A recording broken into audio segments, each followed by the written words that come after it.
Well, as we celebrate Black History Month, we take you back to the middle 19th century, a time of free states and slave states. A time when the very definition of freedom meant different things to different people. For many, the journey to freedom came right through Central Ohio.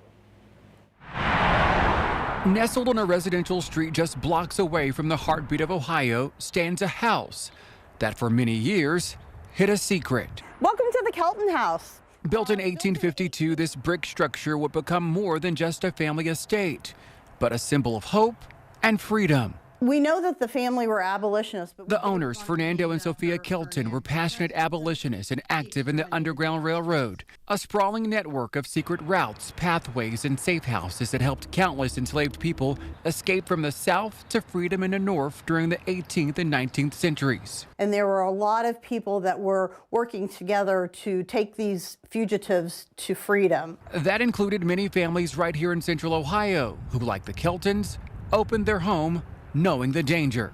Right on the other side of the Ohio River is Kentucky, and Kentucky was in the South, and it was a slave state. So even if the slaves were here in Ohio, it was not safe. We had the Fugitive Slave Act, which said that we had to return any fugitives or runaways back to their owners. But that wasn't the case for the Keltons, who became a safe haven for two sisters found hiding outside of their home. The Keltons were not about to send these little girls back into slavery. Little Martha and Pearl fled from Virginia to Ohio en route to freedom in Canada.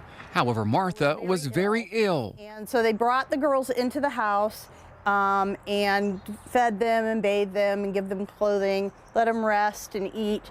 Pearl eventually traveled on to Canada, but Martha stayed behind, becoming a part of the Kelton family. And she ended up marrying the butler of the Keltons right in the formal parlor, which was very unusual that a white family would allow former slaves to be married in their formal parlor. A prominent family boldly leaving their mark on history with a story that won't be forgotten anytime soon.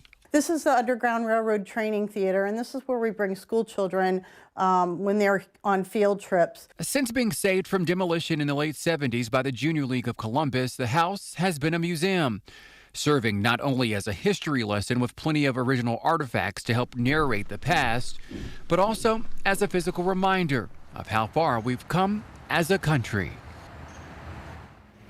You can learn much more about the Kelton House and other significant people and places in our Black History section right now at 10tv.com.